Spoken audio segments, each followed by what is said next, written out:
हम विराग गायिका सीमा सरगम एक ईश्वर में सब कर गोड़ चुके गोड़ लगत नहीं आई रहुआ सब लोगन के बीच में फिर एगो नया प्रस्तुति भेज रहा बनी। विश्वास बा कि रहुआ सब लोग जिसे भीएम इंटरटेनमेंट के प्यार दुलार सम्मान दिहले बनी। बड़का भैया विशाल भैया के देख रेख में ये बिरहा के भेज रहल बनी। उम्मीद आशा के साथ में बतावल जाला साहब के हुक जिंदगी एक पल में उजड़ जाला और केहू की जिंदगी एक पल में बस जाला। जैसे कि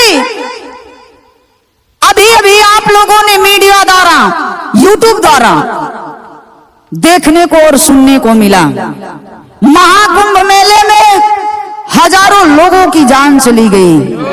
इस दुनिया को छोड़ करके चल बसे उन आत्माओं को मैं दिल की गहराइयों से श्रद्धा का सुमन अर्पित करते हुए आप लोगों के बीच में मैं गीत परोसने जा रही हूं।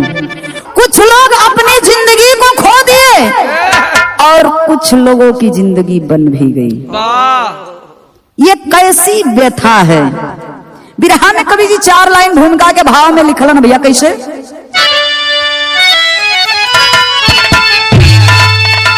रोशनी में नहाया हुआ कुंभ मेला अचानक सब फीका सा होने लगा है। गंगा में डुबकी लगाने लगे जो डूब कर उसके आंखों में खोने लगा है। लग गई मीडिया वालों की लाइन हजारों और किस्मत का खेला अजब हो गया है। सीमा विशाल पल में वायरल हुई वो कुंभ मेला में यारो गजब हो गया।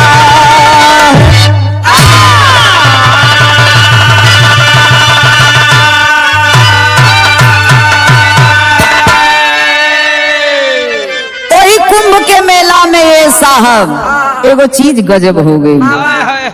चीज कैसन गजब भइल बिरहा सुनने वाले साथी गौर करेंगे, पूरा बिरहा को सुनिएगा। उम्मीद करती हूं कहानी पसंद पड़ेगी। बिरहा में गजल का टुकड़ा लगिल भैया कैसे।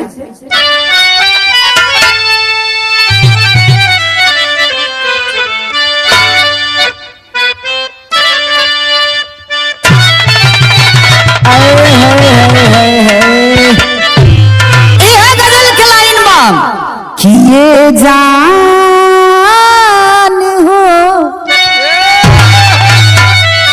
कोनो लड़की कोनो लड़का से कहलस का कहे। अखिया लड़ल बाजब से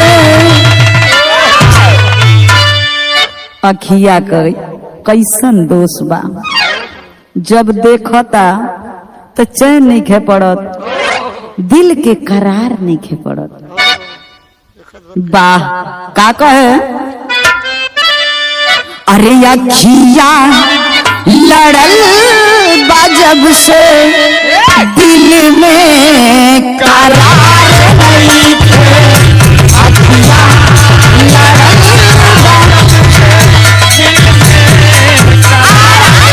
बाजब से दिल में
अच्छा ई तब मौज मस्ती बदे हो गई। लेकिन विरह में कवि जी भाव लिखल में कैसे हो भैया?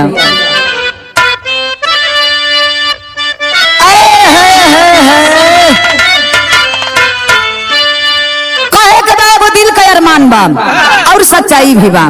का सच्चाई हो कि गुदरी में लाल होला, गुदरी में लाल होला, सच हो गइल बा बतिया गुदरी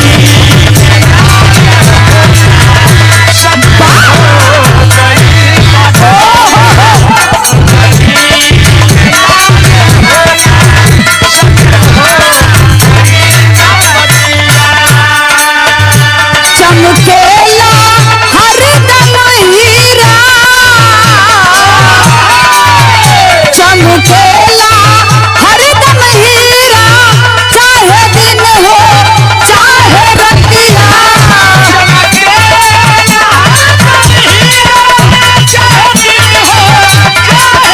हमेशा चमकता है हीरा।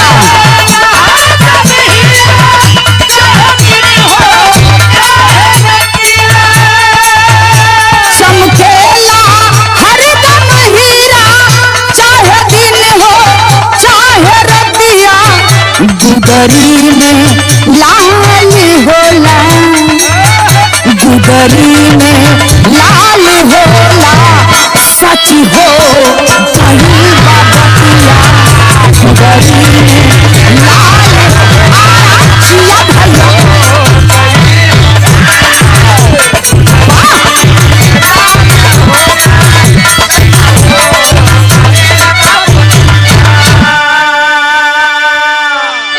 कुछ सच्चाई भी बा।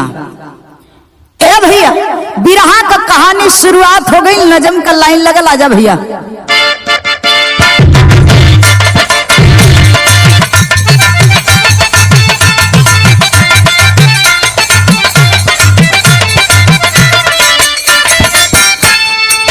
भक्ति और आशा का पर्व ये निराला है, भक्ति और आस्था का पर्व ये निराला है, कहा जाता है पूर्व मोक्ष देने वाला है।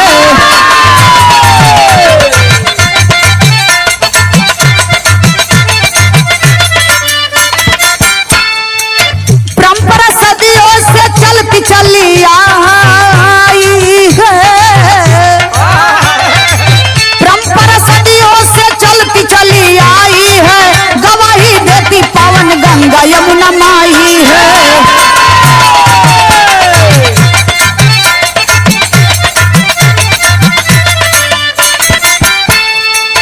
2025 का अद्भुत ये लगा मेला है, 2025 का अद्भुत ये लगा मेला है, 140 वर्ष बाद लगा रेला है।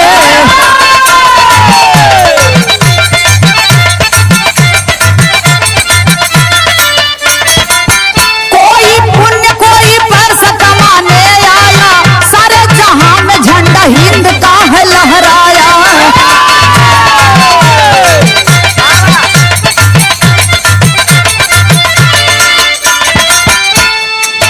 गरीब मोनालिसा खबर को जब पाई है, खुशी में दौड़ती पापा के पास आई है।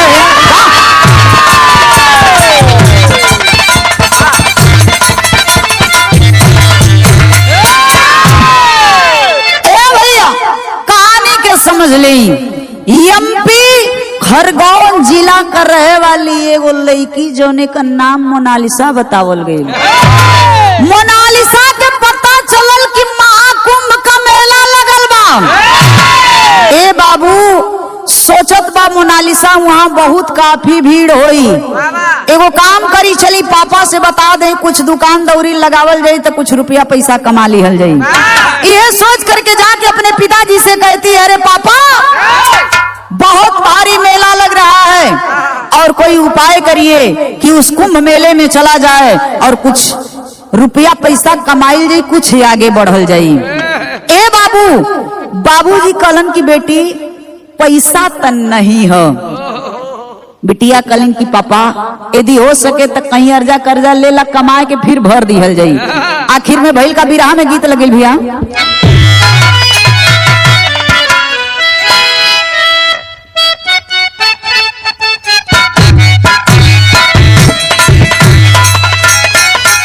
अच्छा तो यह गीत का लाइन बा, कोनो लइका कोनो लड़की के बड़ा परेशान केलस, कहले देखबू हमार मिले के मन करत था, और ना मिलबू तो चापाकल में कूद के जान दे दे। चापाकल में हो लड़किया जगह ही बतौलस। कौन जगह ही बतौलस? अरे नदिया के तीर में पलानी मोर मितावा,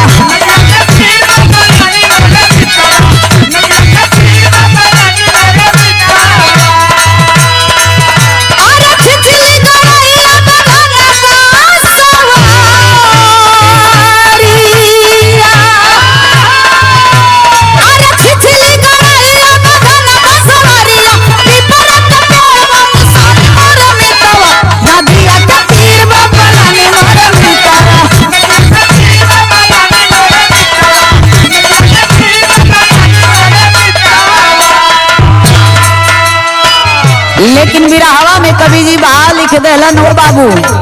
भइल का एमपी खरे गौना के निवासी मोरे मितावा,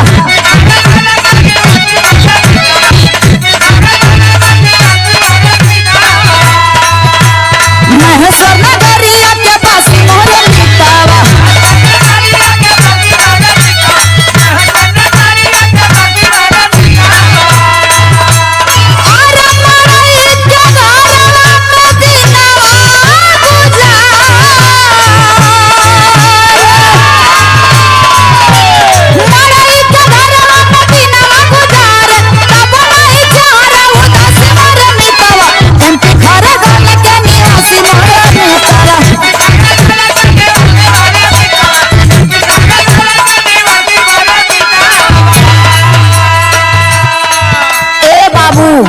एमपी खरगौना जिला महेश्वर नगर गांव कर रहे वाला ए बाबू, बड़ा गरीब घर का परिवार, सोझे मड़ई भी ना रहे ए बाबू, अरिया बगलिया से तनी मनी देवाल टाटी रहे, ऊपरा से पन्नी का पलानी डालल रहे।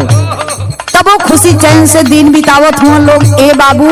आखिर में वो घरवा में के रहे बतावे के पड़ल का। भाई में कही बहिनिया,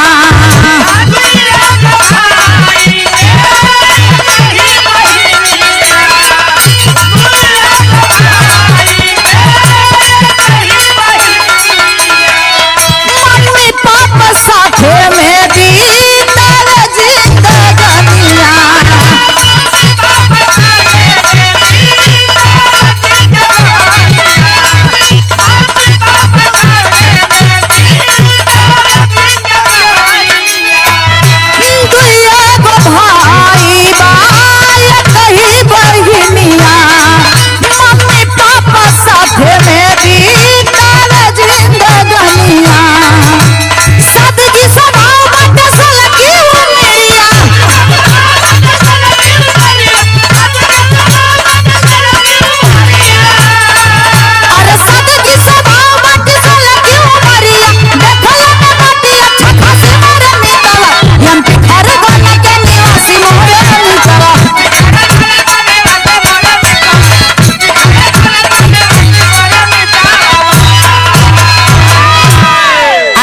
बाबू देखल जाई है होला नसीब।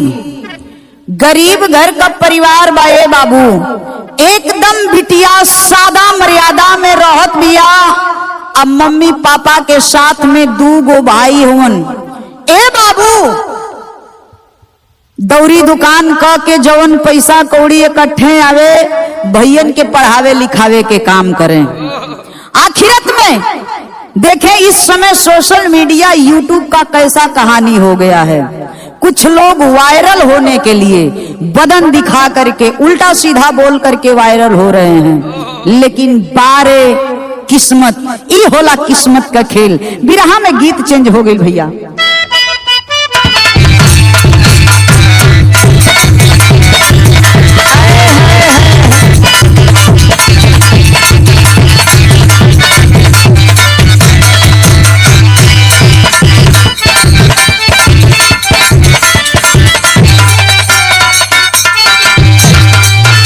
अच्छा तो ये गीतिया का लाइन बा, कोनो दुल्हन का दुल्हा बड़ा टाइट उम्र को मिल गई,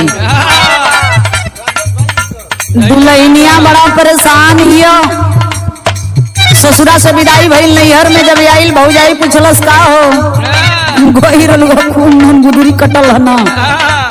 ननद अपना भौजाई से कलस का बताइए भौजी जिंदगी चौपट हो गई। माने का तब माने ला, खूब माने ला, मनला में दिक्कत नहीं है, लेकिन जानत हो तनी सब तनी हो गई। मतलब उन ननद बतावे का बतावे, हाँ बानी सातारा बलमुआ के इस साल के,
लेकिन बिरहवा में भाव लगल है बाबू, आखिरत में हुआ है क्या, मानवा के सपना सजावत बाटी बिटिया,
बेटी और पिताजी बतिया रहे हैं दोनों लोग। बिटिया कहे कि पापा वहाँ बहुत आदमी आवत हुन, यदि चलल जाई तो हमनी का बिक्री बहुत बढ़िया हुई।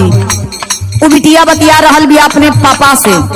एक बात और कहलस का कहे, बड़ा होई भीड़ बहुत मालवा बिकारी,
बाबू बिटिया कालीन की पापा कैसहू जुगाड़ कैला और तनी मनी नहीं माला लेके यहाँ तो खूब सैगर का माला लेके यहाँ वहाँ बहुत माला बिकाई। आई समझ ला माल का सप्लाई बहुत बढ़िया से हो जाई, रुपया पैसा सब लोग चल के कमाई जाई। ए बाबू पिताजी कलन बेटा पैसा तो नहीं है, कलन के रे टेंशन मत ला, केहू से कर्जा कुआम लेला आ कमा के आवल जाई तब पैसा का भरपाई कर दिहल जाई। ए बाबू आखिर में भइल का बिरहा में गीत चेंज हो गई।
पिताजी मान गेलन। आखिर देखी माला किन खरीद के आइल बा तो भइल का अरे खुशियां में झूमे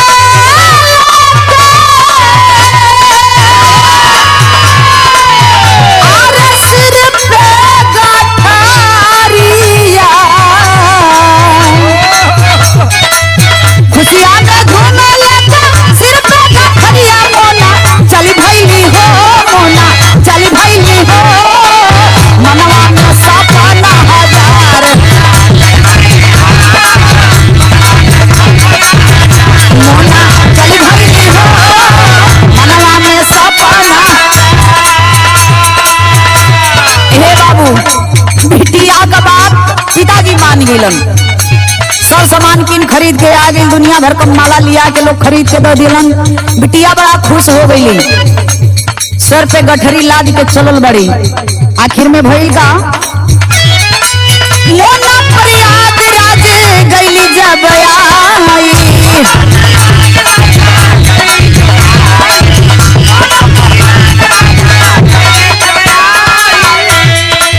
मेलवा में भीड़ देखी गईली हरसाई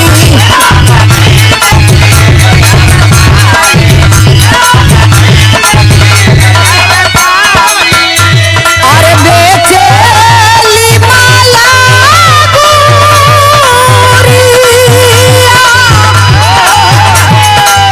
बेचेली माला गुरिया धुन चारे ओर मोना चली भइली हो मोना चली भइली हो मन में सपना हजार मोना चली भइली हो मन में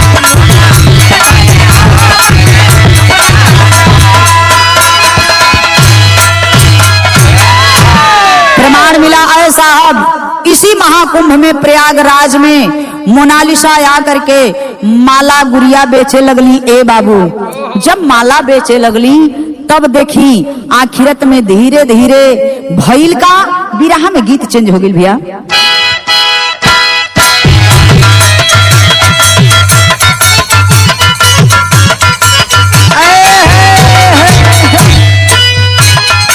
ये गीत के लाइन बा अच्छा तो माटी का गीत देखा न कबो पुरान भइल बा न कबो पुरान होई, ई सच्चाई है प्रमोद भैया मामा, ई तोहर लोग के जमाने का गीत हो। कैसे बाल मुकुंद भैया राजेश भैया अरे माटी खाने गाइली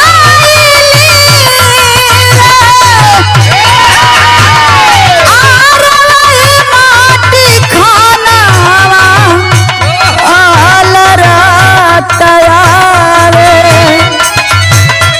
माटी खाना गाइली माटी खाना हरे नाना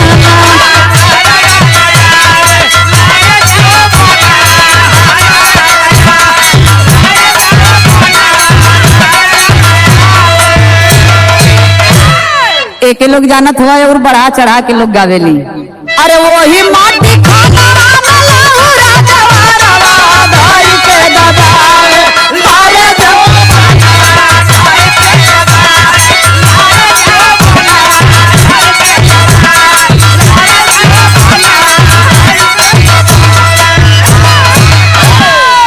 लेकिन विराह में कवि जी बड़ा खूबसूरत भाव लिखलन हो। वो मेलवा में भइल का है भैया, अरे भूअर भूअर आँखिया देखी के अरे भाई सब दीवाना मेलवा में आइल। अरे भूअर भूअर आँखिया देखी के भाई सब दीवाना मेलवा में आइल। बारे तूफानवा मेलवा में आइल।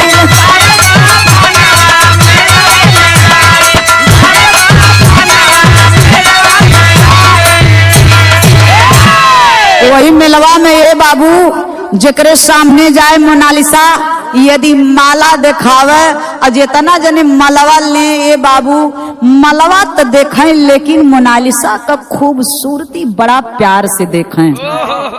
मोनालिसा का जौन चेहरा का बनावटी रहे, जौन शरीर का गढ़न रहे ऊ तो रहबे कैले बाबू, लेकिन जानत हुआ 101% ना 1000% ओकर आँखिया इतनी खूबसूरत रहे, इतनी खूबसूरत रहे।